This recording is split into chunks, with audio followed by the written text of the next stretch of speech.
खइब ए बबुआ। बिना सोचे समझे जे ट्रेन लहकइब ए बबुआ। तू का मलेटरी में जइब ए बबुआ। तू का मलेटरी में जइब ए बबुआ। अरे तुर फर को के उत्पात मचावेल अपने देशवा के अपने छति पहुँचावेल।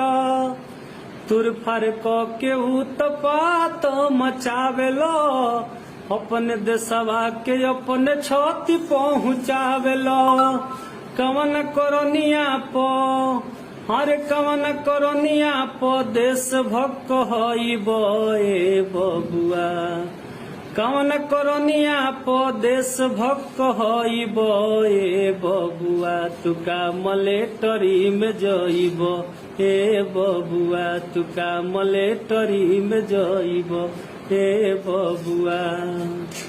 बिना सोचे समझे तू करल बवाल हो।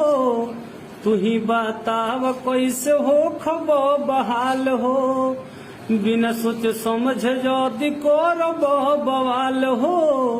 तू ही बताव कैसे हो खब बहाल हो। पूरा शहर